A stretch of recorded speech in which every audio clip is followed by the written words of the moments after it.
방송에서 제공하는 투자 정보는 투자 판단에 대한 조언입니다. 방송에서 제공하는 주식의 가치, 가격 상승 및 가격 하락에 대해서는 방송사에서 보장하지 않습니다. 시청자 여러분 안녕하십니까. 오늘장 내일장 1부 출발하도록 하겠습니다. 서정덕입니다. 시장이 참 종잡기가 어렵다라는 표현이 맞을 것 같습니다. 어제까지만 해도 분위기가 또 안 좋아지는가 싶었는데 하루 만에 분위기가 확 또 바뀌었습니다. 일단 어제 시장 대비해서 많이 올라왔는데요. 일제히 양시장 모두 상승합니다. 전일 미국 증시 또 소폭 상승 마감을 했고 실적이 잘 나왔다 생각보다 이런 얘기들이 미국에서 들려왔습니다. 그러다 보니 미국 시장 지금 지속적인 상승 랠리 가져가고 있고요. 중국 쪽에서도 정책 부양에 대한 의지가 강합니다. 중국 경기 안 좋다고 하는데 이 부분을 만회하기 위해서 중국 정부의 경기 부양 의지가 확실히 보인 만큼 단기적으로 올라갈 모멘텀은 분명히 된다는 겁니다. 특히나 정부 정책과 연동된 사업군들이 오늘 많이 올라가는데요. 수소차 관련 종목들이 일제히 급등 흐름을 지금 이어가고 있는 상황이고 과열 국면이다 이런 얘기들이 나오고 있는 상황에서도 오늘장에서도 시원하게 올라줍니다. 북미 정상회담 기대감이 또 무르익고 있습니다. 그러다 보니 남북 경협주들 역시 상승하는 종목들이 많이 보입니다. 자, 거래소부터 정리해보자면 전기, 전자, 화학, 철강, 운송, 장비, 건설 등 경기 민감주까지 일제히 상승하고요. 통신, 금융 등 경기 방어주 쪽의 성격 종목들은 내립니다. 코스닥은 셀트리온 효과가 톡톡히 나옵니다. 그동안 제약바이오 종목들이 눌리면서 코스닥 지수 같이 내려갔었는데 오늘 셀트리온이 거래소에서 다시금 반등에 성공했고요. 셀트리온 헬스케어를 비롯해서 지금 신라젠 전체적으로 올라갑니다. 그리고 엔터 업종은 조금의 소외가 지금 되고 있는 상황입니다. 최근 시장의 모습을 오늘 시장에서 여실히 느낄 수 있는 상황입니다. 섹터의 순환매가 빠르게 움직이고 있고요. 어떠한 이슈 하나가 나타난다면 테마가 묶이면서 그 테마 위주로 시장의 자금들이 흘러가고 급등 흐름이 나타나는 순환매 장세 그리고 빠르게 움직이는 장세가 나타나고 있는데 그러다 보니 오늘 시장 그리고 다음 주까지 선반영된 부분들 그리고 지금 이미 기반영된 부분들에 대해서 대응이 필요한 시점입니다. 오늘장 내일장에서 하나하나 짚어가 보시면 좋을 것 같습니다. 헤드라인 뉴스부터 전해드립니다. 지난해 국내 자동차 산업의 생산이 내수 판매만 소폭 상승했고 생산과 수출은 뒷걸음질 친 것으로 나타났습니다. 산업부는 생산 부진은 한국 GM 군산 공장 생산 중단 등이 영향을 미쳤고 내수 판매가 소폭 오른 것은 신차 효과, 개별 소비세 인하, 수입차 업계의 적극적 마케팅 덕이라고 밝혔습니다. 한편 작년 12월 달만 놓고 본 자동차 월간 실적은 생산, 내수, 수출 모두 증가한 것으로 집계됐습니다. 김영철 북한 노동당 부위원장과 일행이 북한 고위급 인사로는 최초로 워싱턴 DC에 입국해 2박 3일간의 일정에 들어갔습니다. 미 국무부는 아직 김 부위원장 일행의 세부 일정을 밝히지 않은 상태인데 내일 오전 마이크 폼페이오 국무장관과 고위급 회담을 가질 것으로 보입니다. 올해 중국의 경기 둔화 우려가 커지고 있는 가운데 리커창 중국 총리가 적극적인 재정 정책을 쓰겠다고 밝혔습니다. 리커창 총리는 올해는 고난과 도전이 더욱 엄중한 상황이라면서 시진핑 신시대 중국 특색 사회주의 사상을 지침으로 이 안정 속 발전 기조를 견지할 것이라고 말했습니다. 카카오가 카풀 시범 서비스를 오후 2시부터 조금 전부터 잠정 중단했습니다. 카카오는 카풀에 대한 오해로 인해 우려하는 목소리가 지속되고 있어 이해 관계자들과 사회적 합의를 위한 소통의 장을 만들기 위해 카풀 베타 서비스를 잠정 중단한다고 밝혔습니다. 카카오는 지난달 7일부터 카풀 시범 서비스를 운영해왔는데 택시업계가 카풀 문제를 논의할 사회적 대타협기구 참여 조건으로 서비스 철회를 요구하자 지난 15일 잠정 중단 계획을 발표한 바 있습니다. 국내 증시 흐름 이어갑니다. 자, 코스피 지수가 2120포인트 부근까지 올라왔습니다. 2119.95포인트까지 지금 올라온 상황인데 하루간의 흐름 정리하도록 하겠습니다. 자, 보시면 장중 저점도 2113포인트, 장중 고점은 2122포인트대까지 올라가면서 저점 대비 고점, 폭은 높지 않지만 온종일 좋은 흐름 가져가고 있습니다. 하루간의 흐름 정리합니다. 자, 투자 주체별 매매 동향인데 기관 외국인의 쌍끌이 매수가 지금 나와주고 있습니다. 기관이 1,045억 원, 외국인 245억 원 샀는데 기관 오랜만에 매수 동참하고 있고요. 연기금이 오늘도 939억 원이나 사줍니다. 개인 1,286억 원 파네요. 다음 살펴보도록 하죠. 삼성전자 오늘도 올라갑니다. 42,350원대까지 올라왔고요. SK하이닉스 500원 정도 조정이 나오는 가운데 현대차, 삼성바이오로직스 일제히 상승합니다. 다음 살펴볼까요? LG화학, 셀트리온, 그리고 네이버, 삼성물산까지 일제히 올라가고요. 포스코도 강보합권, 보합권 수준 오가고 있습니다. 다음 살펴볼까요? 11위부터 15위 종목들인데 SK텔레콤 상승 전환했습니다. 한국전력이 지금 3% 하락이 나오지만 현대모비스는 올라가고요. KB금융과 신한지주 조정이 나옵니다. 다음 살펴보도록 하죠. 코스닥은 695포인트대까지 급등합니다. 지금 700포인트까지 얼마 남지 않았는데 하루간의 흐름 정리합니다. 689부터 695까지 지속적으로 올라오고요. 오늘 이미 갭상승 출발을 했고 지속적으로 상승 흐름 가져가면서 코스닥 시장 더 잘 움직입니다. 다음 살펴보도록 하죠. 외국인이 많이 사줍니다. 624억 원, 그리고 기관은 팔지만 연기금은 사고요. 개인은 289억 원 매도합니다. 시총 상위주들입니다. 셀트리온 헬스케어, 신라젠, 바이로메드까지 일제히 제약바이오 대장주들 올라오고 있고요. CJENM이 조정이 나오고 포스코캠텍도 소폭의 조정이 나옵니다. 다음 살펴보도록 하죠. 메디톡스 빠지고 스튜디오 드래곤 빠지지만 HLB가 4.83% 지금 상승 흐름 가져가고요. 펄어비스, 코롱티슈진도 일제히 반등이 나옵니다. 11위부터 15위 종목들 살펴보도록 하죠. 아난티 보합, 하지만 셀트리온 제약이 큰 폭의 상승이 나오고요. SK머티리얼즈 휴젤도 올라가는 가운데 파라다이스는 약보합권 움직입니다. 원달러 환율 짚어보도록 하죠. 1120원대 움직입니다. 큰 변동사항 없네요. 금일 본 방송에서 제공해드리는 정보는 투자 판단에 대한 조언일 뿐입니다. 해당 주식의 가치와 수익률 보장해드리지 않는다는 점 참고해 주시길 바랍니다. 오늘장 이슈 짚어봅니다. 펠리즈 투자일리서치 김민수 대표 연결되어 있습니다. 안녕하십니까?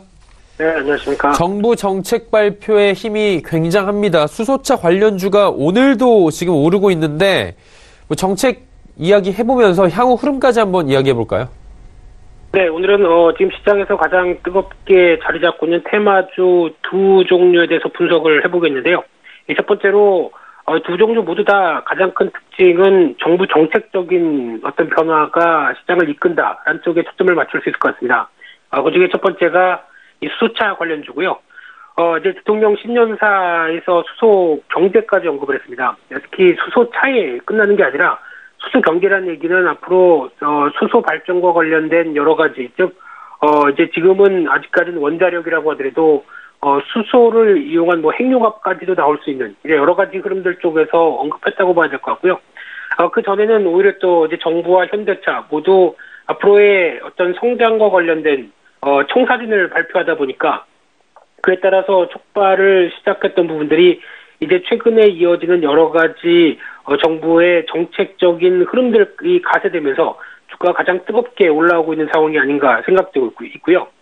그런 차원에서 수소차 보급이 작년에 한 약 2,000대 정도 됐다고 하는데 2022년도 가게 되면 약 한 8만 대, 그러니까 즉 40배 이상 키우겠다라는 목표고요.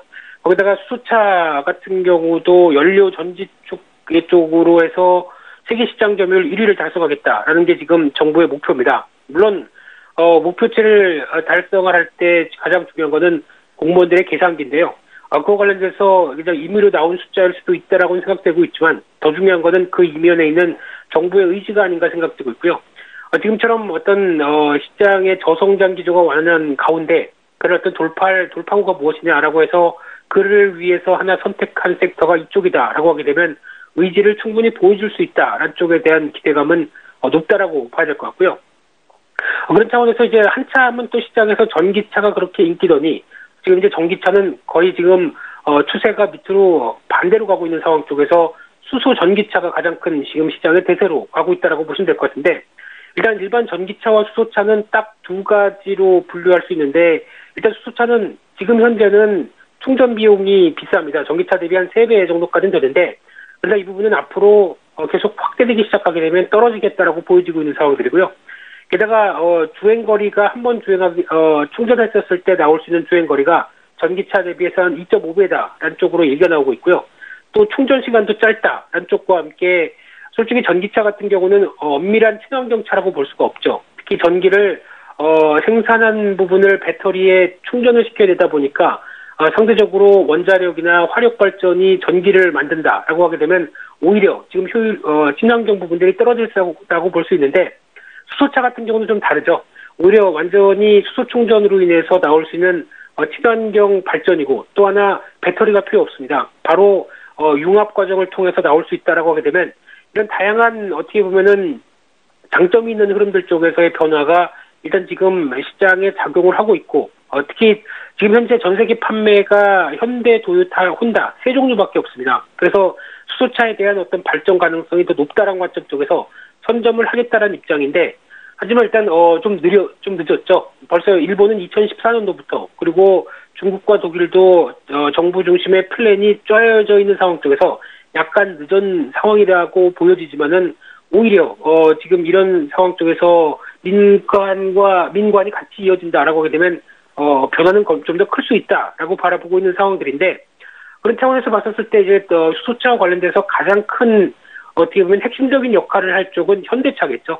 그와 함께 현대차를 비롯한 부품사, 그러니까 현대모비스, 한온 시스템 이런 쪽이 가장 주축이 돼야 될 텐데, 지금 시장은 약간 중소형주를 더 선호하는 입장 쪽에서 솔직히 수소차 관련돼서 사업 목적에 한 줄만 추가된 회사도 급등합니다. 이런 관점이라고 하게 되면은 오히려 기대감과 함께 먼저 강하게 주가가 올라간 부분을 봤었을 때, 일단 지금은 시세를 바라보는 관점 쪽에서는 우려가 먼저겠죠. 그런 관점 쪽에서 타이밍은 지금 일단 여러 가지 흐름들이 강하게 부각되어 있는 이 시점이 아직 사업의 출발 시점과 비교를 했었을 때 먼저 주가가 많이 올라갔다라고 하는 점은 염두를 하면서 대응하는 게 더 좋지 않을까라는 쪽도 보시면서 타이밍은 좀 조절해가자라는 관점으로 정리해서 말씀드리겠습니다. 일단은 최근에 올라온 부분에 대해서는 간과할 수 없다라는 말씀이신 것 같고요. 남북경 협주 흐름 어떻습니까? 일단은 오늘 김영철 부위원장이 미국에 도착을 했다, 이런 소식들을 저희가 전해드린 바 있는데 움직임 활발하더라고요. 네. 마찬가지로 이번 정부의 정책적인 변화와 함께 또 뜨겁게 움직이는 쪽이 남북경협주고요. 그와 관련돼서 이제 북미 정상회담이 가시화되는 흐름이 나오다 보니까 어떻게 보면은 또 시장에 대한 또 중요한 테마로 이어지는데, 특히 같은 테마 안에서도 작은 섹터가 또 활발하게 움직이는 측면들인데, 철도주로 시작해서 이제 관광 레저, 아난티죠. 그와 함께 이제 개성공단 관련주, 광물자원 관련주, 송정 관련주, 농업비료, 그리고 감리까지 어떻게 보면 순차적으로 계속 주가의 움직임들이 강하게 돌아가는 형태로 나오고 있는데, 일단 물론 다 알고 있는 사실로 앞으로의 기대감은 높고요. 또 단기적으로는 아마 이번에 내일 모레 안에 북미 정상회담 관련된 일정과 장소가 결정된다라고 하게 되면 그때가 단기 이슈가 정점이 아닐까 생각되고 있고요. 오히려 북미 정상회담 하기까지는 또 약간 시간이 있는 관계로 또 소멸될 수도 있다는 관점 쪽에서 이런 테마의 가장 큰 중요한 대응은 이슈가 가장 정점일 때 팔았다가 다시 좀 이슈가 잠잠해질 때 주가가 조정이 나오면 다시 사는 전략, 이런 어떤 트레이딩 전략이 가장 유효하지 않을까로 바라보고 있고요. 그런 차원으로 봤었을 때 지금 현재 남북교역주가 가장 또 움직일 수 있는 기반은 북한이 비핵화를 해서 미국이 어느 정도 여유를 주고 거기다가 유엔 제재가 완화되고 하는 어떤 먼저 선제 조건이 필요합니다. 그게 확인이 돼야 나머지 남북교역주에 대한 본격적인 청사진이 나올 수 있다는 관점 쪽에서 일단 지금은 과정이다라는 관점에서 대응하는 게 좋을 것 같고요. 그러면은 기대감이 강하게 유입됐다가 또 소멸되는 어떤 그런 흐름들을 잘 이용해서 대응하는 어떤 트레이딩 전략 쪽에 초점을 맞추면서 대응하는 게 좋겠다, 그렇게 말씀드리겠습니다. 네, 오늘은 큰 축의 두 테마입니다. 지금 시장을 거의 움직이고 있다고 할 수 있는 수소차 테마와 대북경 협주들 관련된 이야기 나눠봤습니다. 오늘 말씀은 여기까지 듣겠습니다. 고맙습니다. 네, 감사합니다. 텔레지 투자인리서치 김민수 대표였고요. 이슈 칼럼 이어갑니다.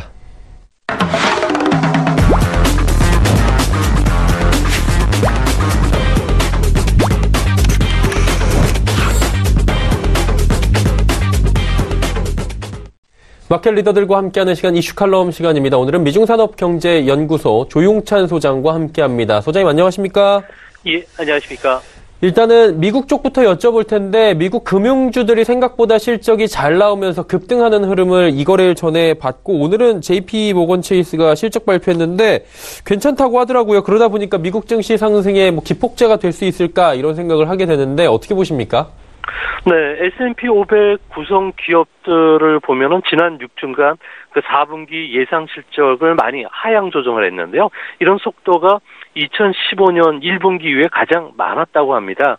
이 때문에 주가가 최근 들어서 상거래일 정도 상승을 했지만 거래 대금이 예전만큼 그렇게 크게 늘어난 상태가 아니기 때문에 여전히 투자 심리는 좀 위축되고 있다고 봐야 되는데요. 가격 변동이 심한 은행주들의 실적이 초반에 선방하다 보니까 주시장은 의외로 리스크 오프에서 리스크 온 상황이 지금 벌어지고 있습니다. 4분기 실적이 시장 예상을 상회한 때든지 또 올해도 작년과 비슷한 기업 실적 전망을 내놓을 경우에는 주가가 상승 추세를 좀 더 탈 가능성이 큰데요. 아무래도 이같이 보는 근거는 S&P 500 기업의 예상 주가 수익 비율이 현재 15배 정도입니다. 1년 전 18배를 밑돌고 있기 때문에 주가가 하락한 지금이 가장 저평가된 상태로 보고 있지 않나 보여집니다. 또 한 가지는 연준의 금리 인상이 당분간 보류될 것으로 보여진다는 점에서는 기업 실적에도 호재가 될 것으로 보여지는데요. 실적 발표 기간 미국 증시가 아무래도 다른 때와 달리 좀 상승할 확률이 어느 때보다 높지 않나 이렇게 보여집니다. 영국도 바로 여쭤보도록 하겠습니다. 브렉시트 지금 많은 분들이 관심 갖고 계신데 브렉시트 합의안은 230표 차이로 최대표 차로 역대 부결시킨 얘기는 이거래일 전에 저희가 들어봤는데 이게 탈퇴안을 부결시킨 이유가 사실 무엇보다도 궁금한 게 이게 혼란이 가중될 걸 알면서도 그런 거거든요. 이유가 있나요? 네, 아무래도 이유는 두 가지로 나눠지는데요. 아일랜드와 북아일랜드 사이의 국경 개방을 보장해주는 백스톱 조항을 두고서 서로가 지금 충돌하고 있는 상황입니다. 아일랜드는 북부와 남부로 나눠져 있는데요. 블랙시스가 되더라도 국경 개방 계속 유지시키겠다는 게 정부 아닙니다.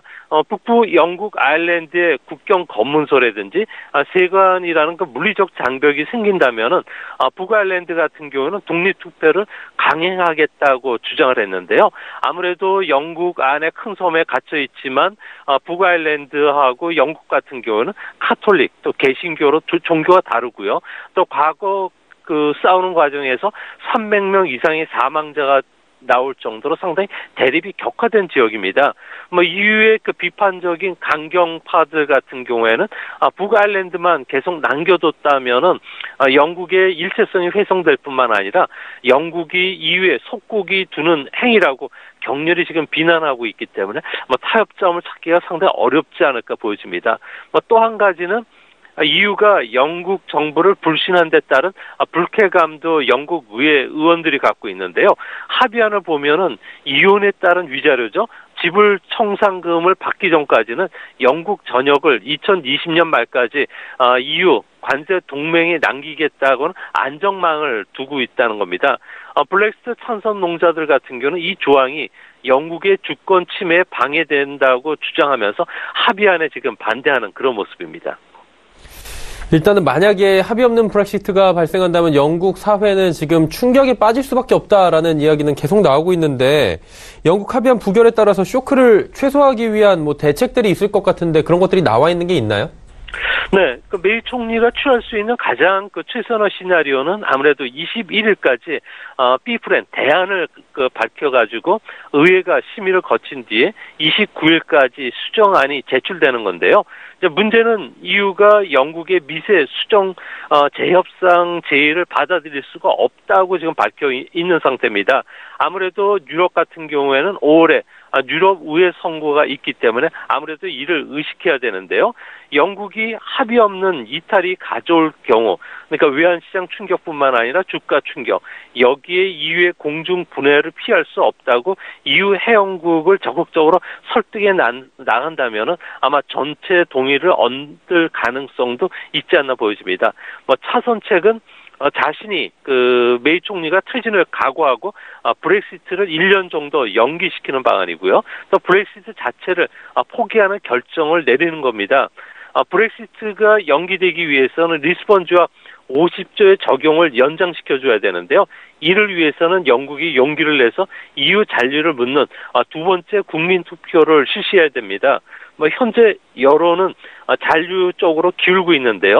국민투표가 철회될 가능성은 좀 있지 않을까 보여집니다. 또한 지난 12월에 EU 사법재판소가 브렉시트 철회 결정은 다른 27개 회원국의 권한이 필요 없다고 판결냈기 때문에 불가능한 사항도 아니기 때문에 조금 희망을 갖지 않나 이렇게 보여집니다. 결국에는 3월 29일을 이대로 넘기게 되면 이른바 노딜 브렉시트, 합의가 없는 브렉시트가 될 텐데, 그렇다면 영국 사회는 정치, 경제, 사회적으로 큰 혼란에 빠질 것이다. 이런 얘기들은 개괄적으로 나오고 있습니다. 경제적 피해가 구체적으로 어느 정도 됩니까? 네, 과도기 없이 EU를 떠나서 홀로서기 한다는 것은 말처럼 쉽지 않습니다. 다양한 법제도 있어야 되겠고요. 세부 규정도 정비하지 못하면은 경제는 그야말로 대혼란에 초래하게 되는데요. 없어졌던 세관의 통관 업무 그리고 관세 업무가 또 시작이 되고요. 또 출입국 절차가 생기게 되면은 수입 시간이 얼마나 걸릴지는 모르게 됩니다. 당연히 물류 대란이 찾아올 수밖에 없는데요. 이 때문에 상품 품절 사태라든지 물가 상승에 따른 부작용을 피할 수가 없게 됩니다. 벌써 런던에서는 생필품 사재기가 일어날 정도라고 뉴스에 지금 나오고 있고요.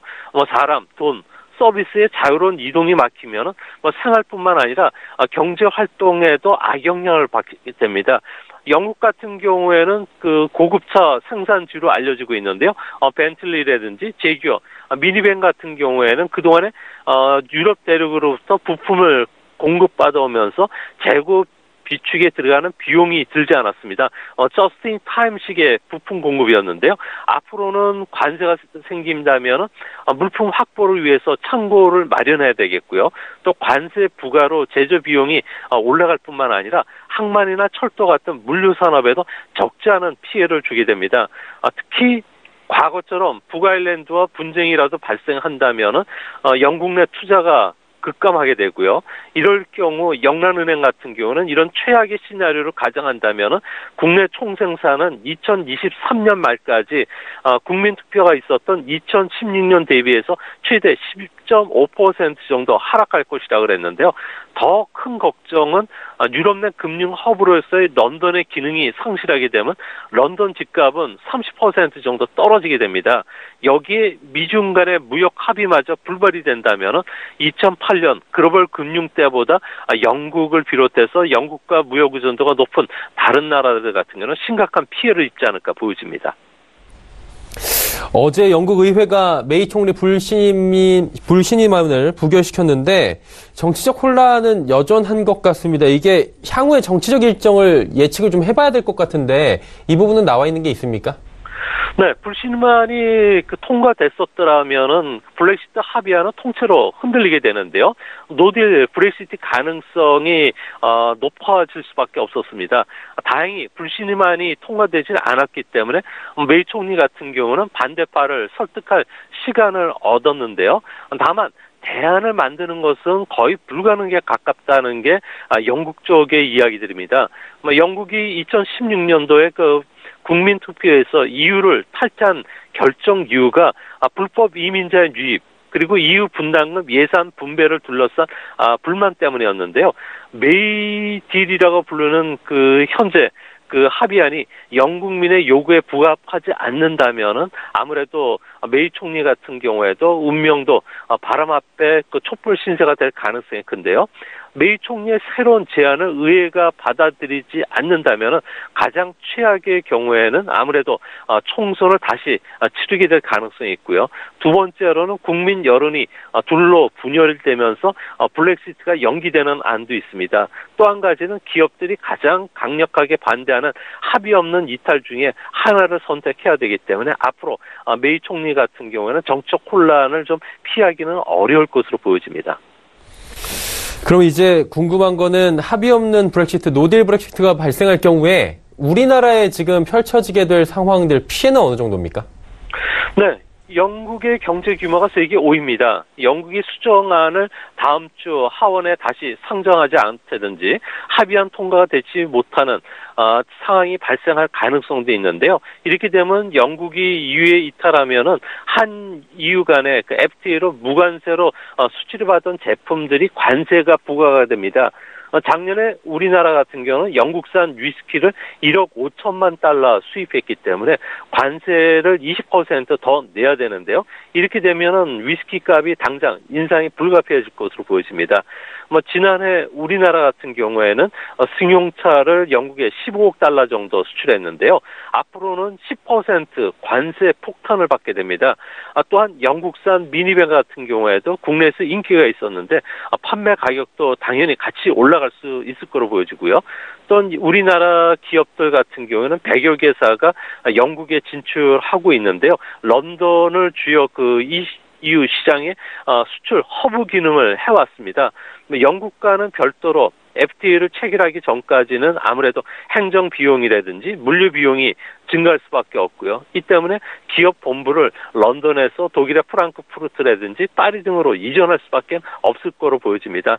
또 한 가지는 앞으로 영국 프리미엄 리그를 봤을 경우에는 이전까지는 영국이 직접 한국의 EPL 중계 영상을 전송했지만 브렉시트가 일어난다면은 위성 사업자의 기죽을 거쳐서 영상을 전송해야 되기 때문에 중계 중단이라든지 시청료 인상은 불가피해지지 않을까 보여집니다.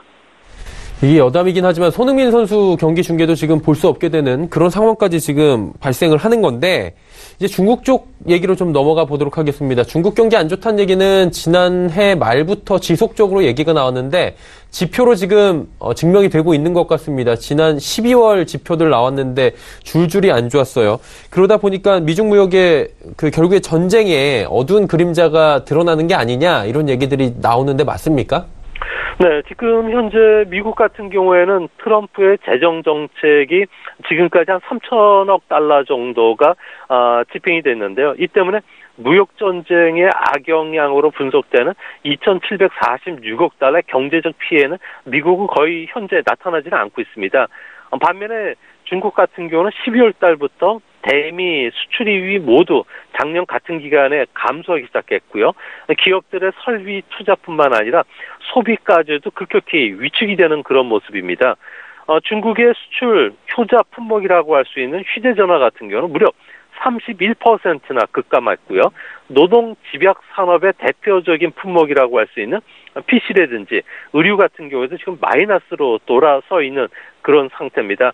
더욱이 더 문제는 앞으로 중국 수입품에 대해서 관세가 더 올라갔을 경우에는 중국 제품들 같은 경우는 동남아산에 비해서 가격 경쟁력을 잃게 되고요. 또한 이 때문에 최대 중국의 수입 품목 중에 하나인 직접 회로 같은 경우에는 2개월 연속 줄었는데 12월 달만 무려 15% 정도 감소를 했기 때문에 우리나라도 고스란히 그 영향을 받는 것으로 보여집니다. 더욱이 작년에 중국에서 신차 판매 대수가 무려 2.8% 감소에 그쳤는데요. 중국은 자동차 산업이 GDP에서 차지하는 비중이 10% 정도 됩니다. 현재 무역 전쟁 그리고 중국의 경기 위축으로 인해서 자동차 판매가 계속 부진한다면 올해 중국의 경기 연착륙을 장담할 수는 없을 거로 보여집니다. 중국 하방 압력이 지금 커지고 있는 건 분명한 것 같은데, 그렇다 보니까 여러 가지 지금 정책 부양 의지들이 나오고 있습니다. 리커창 총리도 어떤 발언을 했다고 하는데, 구체적으로 어떤 정책들이 준비되고 있습니까? 네, 지금 현재 설비 투자, 소비 모두 급락하는 상황이기 때문에 경기 부양책을 내놓지 않는다면 현재 중국 경제는 6% 성장을 장담할 수가 없게 되는데요. 이 때문에 정책 총동원령이 내려졌고요. 어제 같은 경우는 알리바이 마인도 리커창 총리에게 쓴소리를 할 정도로 경기 상황이 지금 상당히 안 좋습니다.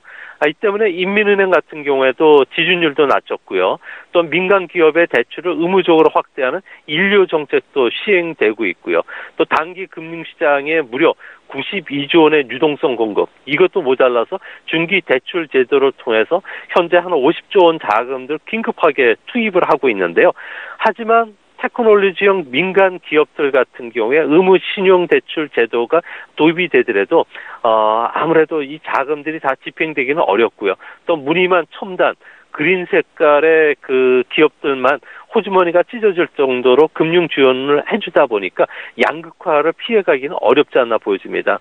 이 때문에 상하이 증권거래소 같은 경우에는 하이테크 벤처 기업들의 원활한 그 IPO를 촉진시켜주기 위해서 새로운 시장을 또 만들겠다고 지금 준비를 하고 있고요.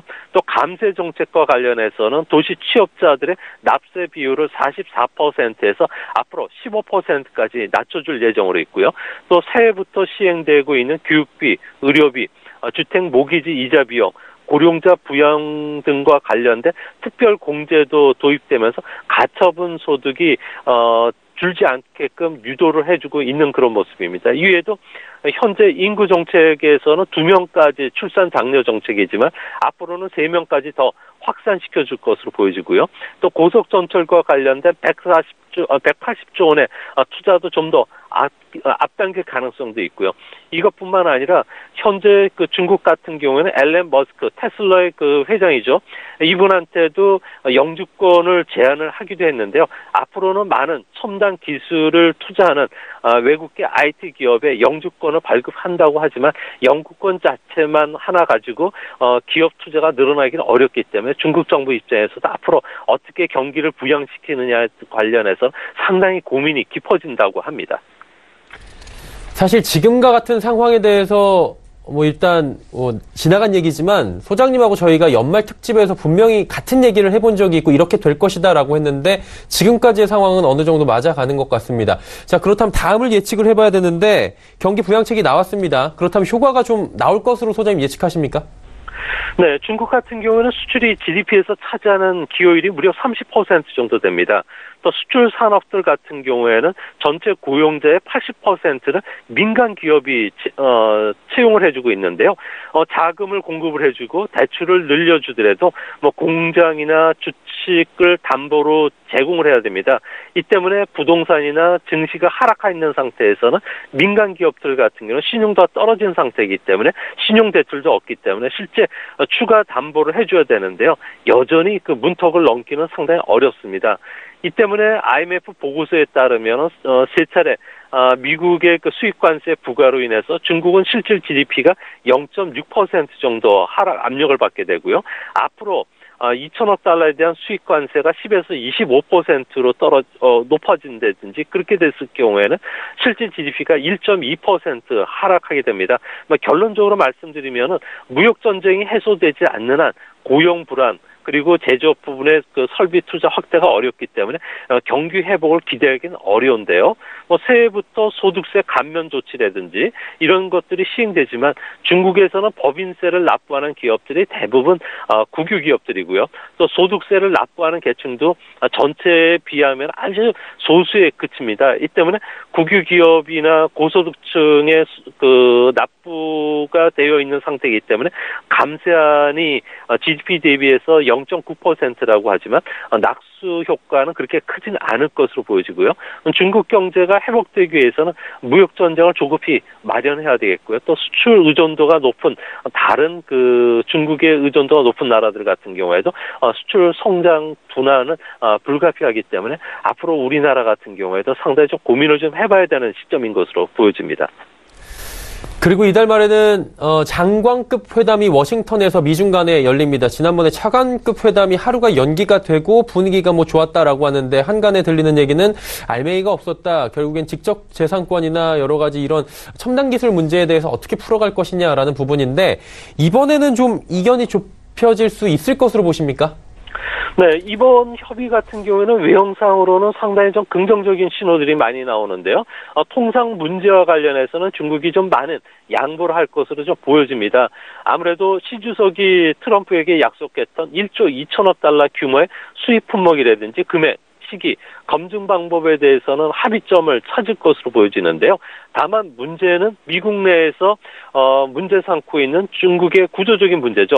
국유기업에 대한 보조금 지급 문제, 지적재산권 보호, 그리고 시장 개방, 기술 이전을 강제하는 문제, 스파이 활동과 관련된 엄벌 과정과 관련된 높은 법률적 장치를 마련하는 것과 관련해서는 여전히 중국이 국가 주권, 안전과 관련된 권리라고 주장하면서 협의 대상이 아니라고 지금 강경하게 나오고 있는데요. 시 주석 같은 경우에도 가이드라인을 제시해 놓은 상태고요.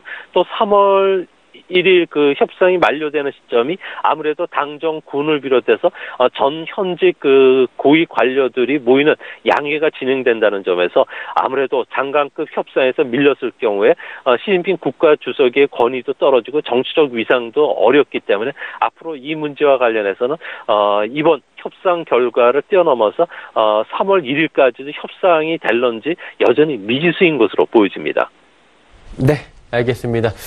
월말에 펼쳐지는 미중 간의 장관급 회담에 대한 전망들까지 함께 해봤습니다. 오늘 말씀 여기까지 듣겠습니다. 고맙습니다. 네, 감사합니다. 미중산업경제연구소 조용찬 소장이었습니다.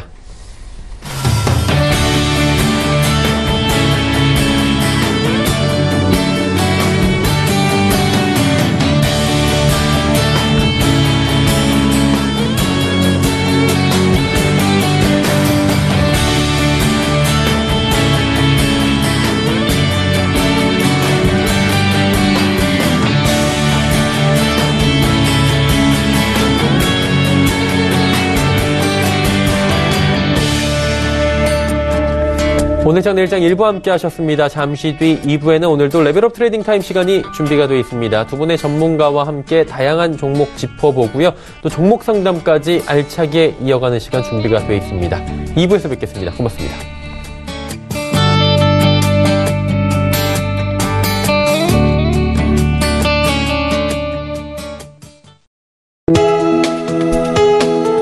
본 방송에서 제공하는 투자 정보는 투자 판단에 대한 조언입니다. 방송에서 제공하는 주식의 가치, 가격 상승 및 가격 하락에 대해서는 방송사에서 보장하지 않습니다.